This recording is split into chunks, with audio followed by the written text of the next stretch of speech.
વિદ્યાર્થી મિત્રો, ધોરણ 10 વિષય ગણિત બેઝિક ગણિતની અંદર એસએસસી બોર્ડની અંદર આંકડાશાસ્ત્રમાંથી એક પ્રશ્ન પૂછાય છે. વિભાગ બીમાં 37મા નંબરમાં કેવા પ્રકારના પ્રશ્નો પૂછાય છે તેવા પ્રશ્નો એટલે કે એવા દાખલા આપણે જોઈએ અને એની ગણતરી કરીએ. અને એવા પ્રકારના દાખલા તમારા ગણતા રહેવાના, બરાબર. તો તમને એમાંથી વિભાગ બીમાં એક પ્રશ્નના 2 ગુણ મળે છે, તે તમને મળી જાય. અહીંયા લખેલું છે, આ રકમ છે. કોઈ વર્ગીકૃત માહિતી માટે L બરાબર 60, N બરાબર 53, F બરાબર 7, CF બરાબર 22 અને H બરાબર 10 હોય તો માહિતીનું મધ્યસ્થ શોધો. આ શોધવા માટે આપણે એમનું સૂત્ર મૂકવું પડે, મધ્યસ્થ એમ. વર્ગીકૃત માહિતી માટેનું જ છે આ બધું. તેનું સૂત્ર મૂકીએ તો M બરાબર L વત્તા કૌંસમાં N/2 માઇનસ CF/F ગુણાકાર H. હવે આગળ વધીએ. આ સૂત્ર M બરાબર L વત્તા કૌંસમાં N/2 માઇનસ CF અને આ બધાના છેદમાં F ગુણાકાર H. બધી કિંમત મૂકીએ જે આપેલી છે. L બરાબર 60, એની જગ્યાએ 53 મૂકો ભાગ્યા 2 માઇનસ CF બરાબર 22 ભાગ્યા Fનું મૂલ્ય કેટલું છે? Fનું મૂલ્ય 7 છે અને Hનું મૂલ્ય કેટલું છે? તો 10 છે. આ બધી કિંમત મૂકી દીધી.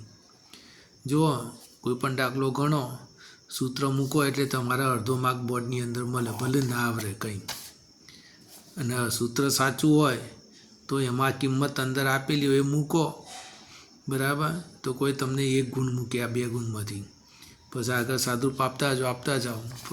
જો કદાચ જવાબ ખોટો પડે તો 1.5 માર્ક્સ મળે, બરાબર. એટલે જેટલું આવડતું હોય તેટલું લખવા પ્રયત્ન કરવાનો. હવે આગળ વધીએ. 60 વત્તા 53ના અડધા કહી નાખો તો કેટલા થશે? 26 દુ 52 53 એટલે 26.5 માઇનસ 22/7 ગુણાકાર 10. તો 60ના 60, 26માંથી 22 જાય તો 4.5 અને આ 10 ત્યાં ઉપર લઈ લો એટલે ગુણાકારમાં જતો રહેશે અને 7, બરાબર. હવે 60ના 60 તો અહીંયા કેટલા થયા? 45 ગુણાકાર 10 એટલે 4.5 એટલે 45 દશાંશ થાય અને આ રહેશે 10 ઉડી ગયા, બરાબર. આ 10 ગયા તો 60 વત્તા હવે 45ને આપણે કેટલા વડે ભાગવાના છે? તો 45ને આપણે 7 વડે ભાગવા, બરાબર. 45ને આપણે કેટલા વડે ભાગવાના છે? તો 7 વડે ભાગો. 45 ભાગ્યા 7 કરી જુઓ, લગભગ 6.43 જેવું આવશે. 6.43. સાઈડમાં તમારે ભાગાકાર કરવાનો. જો ભાગાકાર પોઈન્ટમાં ના ફાવતો તો આપણે કરીએ. જો 45ને 7 વડે ભાગો, 7 × 42. 45માંથી 42 જાય તો 3 વધ્યા. હવે ભાગ ના ચાલે એટલે પોઈન્ટ અને અહીંયા 0 ઉતારો. 7 એટલે કેટલા છે? 7 ચોક 28. 7 ચોક 28. 30માંથી 28 જાય તો 2 ઉતારો 0, બરાબર.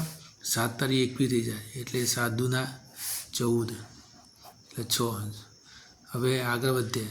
7 × 8 = 56, બરાબર. હજુ આગળ જઈએ તો આમ વધતા જશે પણ આપણે 3 પોઈન્ટ સુધી લઈએ લગભગ. તો અહીંયા 6.428 આવ્યા. એટલે અહીંયા પોઈન્ટ પછી જે આ ત્રીજી રકમ છે, ત્રીજી રકમ એ 5 અને 5 કરતાં મોટી હોય તો આપણે આમાં 1 ઉમેરી દેવાનું. એટલે કેટલા થશે? 43. એટલે 6.43 તો લખવાના 6.43, બરાબર. આ બંનેનો સરવાળો કરો તો 66.43. સરવાળો કરવામાં બી ભૂલો કરતા વિદ્યાર્થી. આ 60 પછી કોઈ રકમ નથી, પોઈન્ટ પછી એનો કોઈ પોઈન્ટ નથી એટલે 60.00 લખવાના, બરાબર. પછી આનો સરવાળો કરો 6.43 અને આ રીતે સરવાળો કરો 66.43 થાય, બરાબર. કેટલાક વિદ્યાર્થીઓ સરવાળો કરે એટલે 60 લખશે, પછી 6.43 આ રીતે લખી નાખે છે, સરવાળો કહી નાખે છે. આ 60 અને 6.43 આ રીતે લખીને સરવાળો કહી નાખતા હોય છે. આવી ભૂલો અમે જોયેલી છે, એટલે આવી ભૂલો ના થાય તે ધ્યાન આપજો. આ રીતે સરવાળો કરવાનો. તો આપણને માગેલો મધ્યસ્થ m બરાબર 66.43 આપણને મળી ગયું. બરાબર. તો આ રીતે આપણે દાખલો ગણી શકીએ છીએ. બરાબર. હવે જોઈ લેજો બરાબર કઈ રીતે ગણવો તે.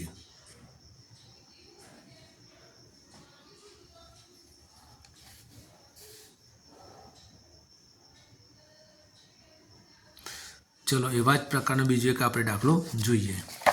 એવા જ પ્રકારનો આપણે એક દાખલો જોઈએ. ચલો એક આ રીતનું છે. બીજા નંબરનો કે કોઈ વર્ગીકૃત માહિતી માટે L બરાબર 60, H બરાબર 20, F1 61, F0 52, F2 38 હોય તો માહિતીનો બહુલક શોધો. હવે આ બહુલક શોધવાનો છે એટલે વર્ગીકૃત માહિતીનું બહુલક Z બરાબર સૂત્ર છે L વત્તા કૌંસમાં જો સૂત્ર યાદ રાખવા માટેનું F માઇનસ F ઉપર 2 F હશે, વચ્ચે માઇનસ હશે, નીચે 3 F હશે. F માઇનસ F ગુણાકાર H. આ રીતનું સૂત્ર. બરાબર. તો યાદ રાખવા L વત્તા કૌંસમાં F માઇનસ F ના છેદમાં નીચે 3 F. F વચ્ચે માઇનસ અહીંયા દરેકમાં ગુણાકાર H. હવે આપણે સૂત્ર લખીએ, એનું સૂત્ર બનાવીએ. F છે એટલે અહીંયા લખવાનું તમારા 1 0 1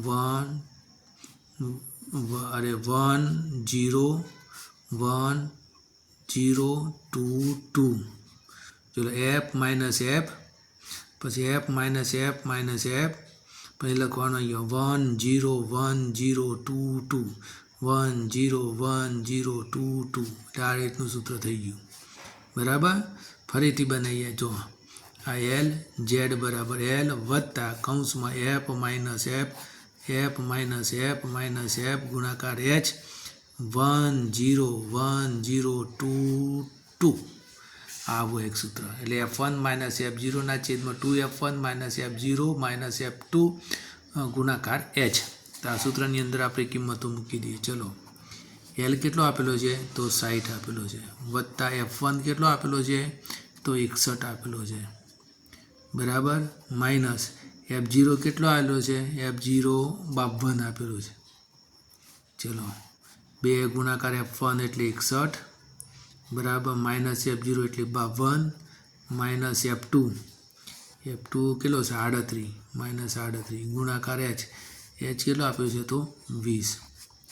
ચલો લખ્યું 60 વત્તા હવે આમાંથી બાદ બાકી કરો 61માંથી 52 કાઢ 8 ને 9 બરાબર અને ગુણાકાર 20 ઉપર લઈ જાઓ. આ 20 ઉપર ગુણાકાર નીચે ના થાય, કેટલાક નીચે ગુણાકાર કરી નાખે, કેટલાક વિદ્યાર્થી ઉપર એ ગુણાકાર કરે નીચે ગુણાકાર કરી નાખે. ના ભાઈ ઉપર જ ગુણાકાર થાય. કેમ કે 20ના છેદમાં 1 ગણો તો ઉપર થાય ને એકને અંશ સાથે ગુણાકાર છેદની સાથે ગુણાકાર થાય. એટલે કેટલાક વિદ્યાર્થીઓ એવી ભૂલો કરતા હોય છે, ઉપર એ કરે ને નીચે ગુણાકાર કરે, નીચે ના થાય, નીચે એક જ ગણાય. ચલા 2નો ગુણાકાર 2 એકા 2 6 દૂના 12 એટલે 122 બરાબર, માઇનસ 52 આ 52 2નો સો કે ના ઋણનો સોરો ધન થાય. 8 થી 9 10 વધી 1 3 ને 4 4 5 9 એટલે 90 આવે, ઋણ 90 બરાબર. આ રીતે થયું. હવે આગળ વધીએ. 60ના 60 વત્તા 9 દૂના 18 180. હવે આ 90 બાદ કરીએ બરાબર. 122માંથી 90 તમે બાદ કરો. ચલો 122 માઇનસ 90 કરો એટલે કેટલો આવશે બોલો 32. 100માંથી 90 જાય તો 10 10 ને 22 32 થઈ ગયા. હવે એનો છેદ ઉડાડવાનો છે. આ બેનો છેદ ઉડે બરાબર. હવે એમાં 180ને આપણે કેટલા વડે ભાગવાના 32 અથવા તો એને ઉડાડો 2 કેટલા આવે 2 ઉડાડો 2 9 18 અહીંયા 2 કેટલો આવશે 16 દૂના 32 હજુ ઉડે બરાબર. 2 ઉડાડે તો 90 2 ઉડાડે તો 16 દૂના 32 2 ઉડાડો કેટલા થાય 45 હજી 2 ઉડાડો કેટલો થાય 8 2 88. હવે નહીં ઉડે. હવે તમારે 45ને કેટલા વડે ભાગવાના તો 45ને તમારા 8 વડે ભાગો તો તમારા લગભગ 45ને 8 વડે ભાગો તો લગભગ 5.63 જેવું આવે. 5.63 60. હવે આ બંનેનો સરવાળો કરો. 60 નું 5 65 65.63. આ રીતનો તમારો જવાબ આવે. બરાબર, જોઈ લો.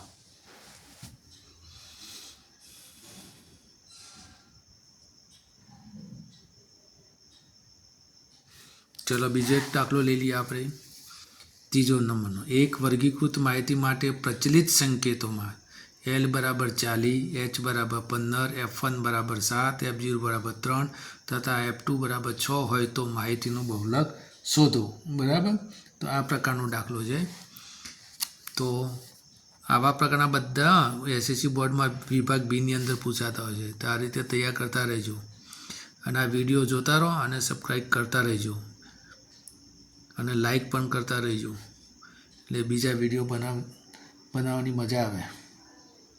ચલો આપણે હવે ફરીથી જોઈએ. બહુલક શોધવાનું કીધું છે. બહુલકનું સૂત્ર Z બરાબર L વત્તા પેલું સૂત્ર F માઇનસ F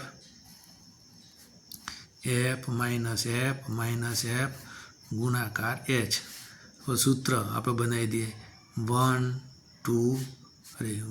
0 2 2 એટલે F1 માઇનસ F0 ના છેદમાં 2F1 minus F0 minus F2 ગુણાકાર H.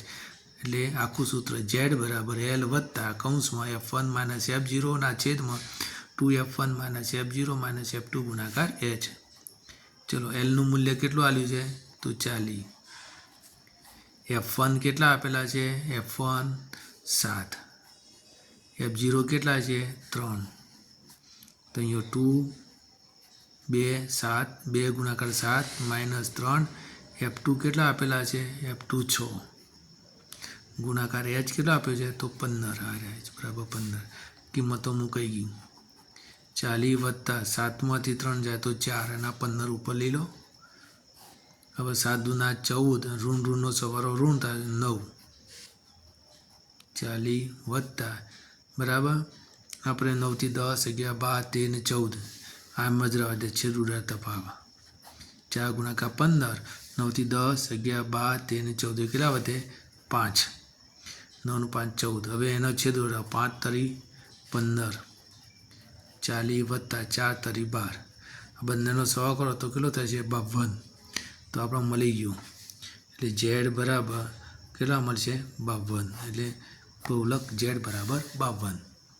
ચલો આ પ્રકારના દાખલા પણ બોર્ડમાં પૂછાય છે અને આ પૂછાઈ ગયેલા જ દાખલા છે SSC બોર્ડમાં. એટલે આવા પ્રકારના બીજા દાખલા તમારે તૈયાર કરવાના, મહાવરો કરતા રહેવાના. આ 3 દાખલા શીખવાડ્યા, બીજા 3 દાખલા બીજા વિડીયોમાં શીખવીશું અને આ જોતા રહેજો.